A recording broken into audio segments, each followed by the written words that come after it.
To understand the weight of Sophocles, you have to understand the concept of a trap.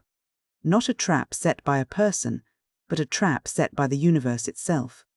The trilogy of plays centered on Oedipus, Oedipus the King, Oedipus at Colonus, and Antigone, is one of the most powerful arcs in Western literature because it follows a single bloodline as it moves from the height of royal glory to the absolute depths of human suffering and, eventually, to a strange, sacred kind of peace. We begin in Thebes, a city that is dying. A devastating plague has taken hold, and the people are praying for relief. King Oedipus, the man who once saved the city by solving the riddle of the Sphinx, is the one they look to. He isn't a distant, cold ruler. He is a man who feels the suffering of his people deeply. He promises to find the source of this plague, unaware that the very thing he is hunting is himself. Creon, Oedipus's brother-in-law, brings news from the oracle. The plague will only lift once the murderer of the previous king, Laius, is found and expelled from the city. Oedipus, driven by a sense of duty and a fierce desire to protect his people, vows to find this killer. He begins an investigation that feels, to us, like a slow-motion collision with a wall. The first crack in his reality comes through Teiresias, the blind prophet. When Oedipus calls him to help, Teiresias is reluctant. He knows the truth, and the truth is unbearable. When he finally speaks, he delivers a devastating blow. "Oedipus, you are the murderer you seek."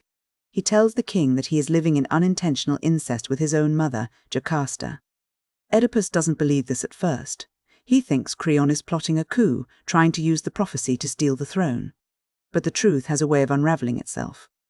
A messenger arrives from Corinth to say that Polybus, the man Oedipus believed was his father, is dead of natural causes.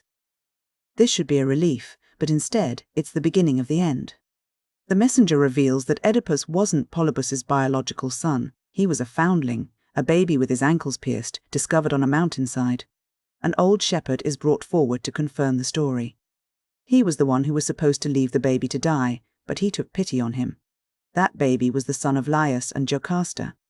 The realization hits like a physical blow. Oedipus has fulfilled every part of the prophecy he spent his whole life trying to outrun. He killed his father and married his mother. In the horror of this realization, Queen Jocasta takes her own life. Oedipus, unable to bear the sight of what he has become, takes the golden brooches from her dress and gouges out his own eyes.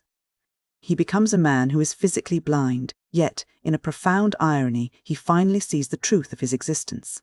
He is no longer a king, he is a pariah, a walking piece of pollution, and he begs to be exiled. The story shifts years later to a place called Colonus, near Athens. Oedipus is no longer a king, but a wandering blind beggar accompanied by his daughter, Antigone. He is a broken man, but he is not a defeated one. The local chorus is initially terrified of him, fearing that his presence will bring divine wrath upon their land. But Oedipus argues that he is a victim of fate, not a villain of intent. He has endured immense suffering, and in that suffering he has found a certain dignity.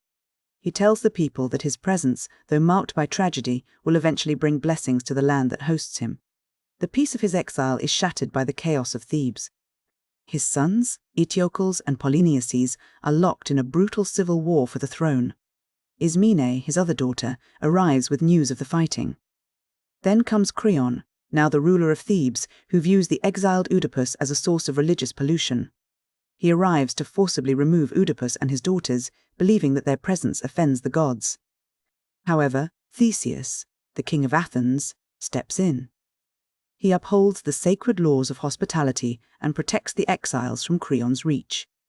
During this time, Polynices himself arrives, acting as a suppliant to Oedipus.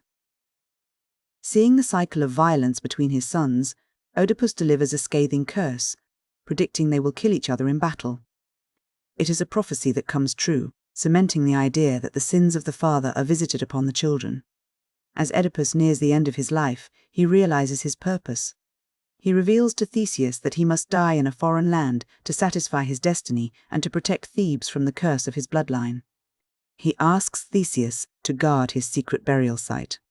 In a final, tender moment with Antigone, Oedipus dies, not through violence, but through a sudden, miraculous and painless end, as if the gods themselves have finally released him from his earthly burdens.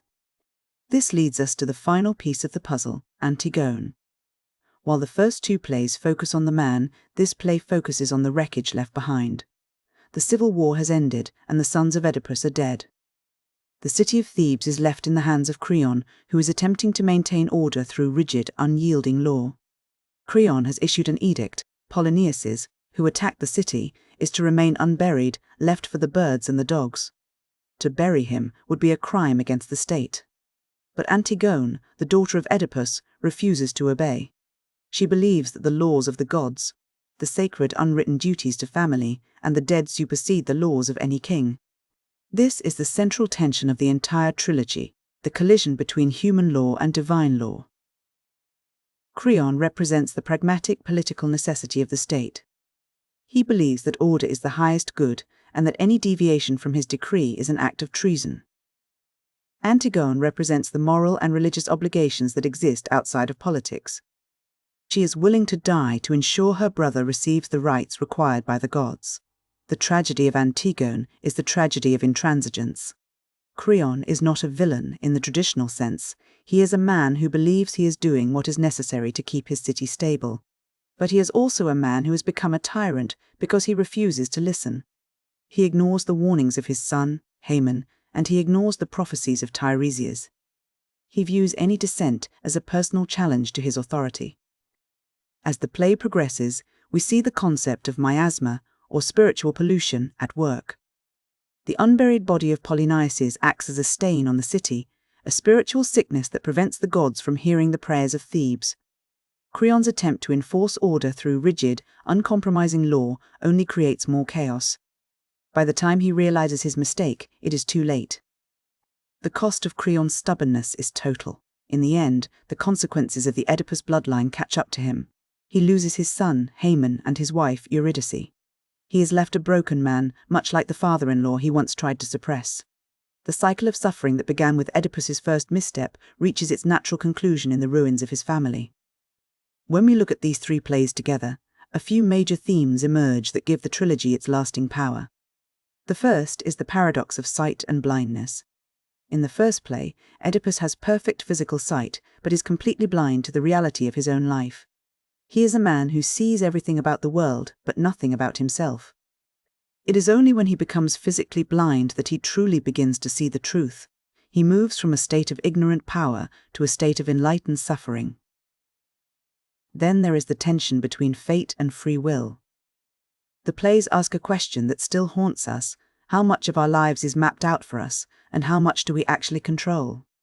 Oedipus tries to outrun his fate, but every step he takes to avoid it is actually a step toward fulfilling it. Yet, there is a sense of agency in how the characters respond to their fate. Oedipus's decision to blind himself and his decision to accept his exile are acts of will. He doesn't choose his destiny, but he does choose how he will face it. We also see the concept of the sins of the father. The trilogy suggests that we are not just individuals, we are part of a lineage, a chain of history and consequence. The actions of Oedipus create a ripple effect that devastates his children and his city. The tragedy of Antigone is not just her own death, but the fact that she is fighting a war that was started by her father's mistakes. Finally, there is the conflict between the laws of the state and the laws of the soul. Creon's failure is a warning about the limits of political power. A ruler can command obedience, but he cannot command the conscience or the sacred duties that define our humanity. When the law of the state moves to suppress the fundamental requirements of religion and family, it ceases to be justice and becomes tyranny. The trilogy moves from the personal tragedy of a king to the cosmic tragedy of a bloodline, and finally to the political tragedy of a state. It begins with a man trying to save a city and ends with a city struggling to find its moral center. Through it all, Sophocles shows us that while we may be caught in webs of fate we cannot see, the way we carry ourselves through the darkness is what defines our dignity. Oedipus begins as a man who thinks he is a god because he can solve riddles, and he ends as a man who understands he is a human because he can endure the truth.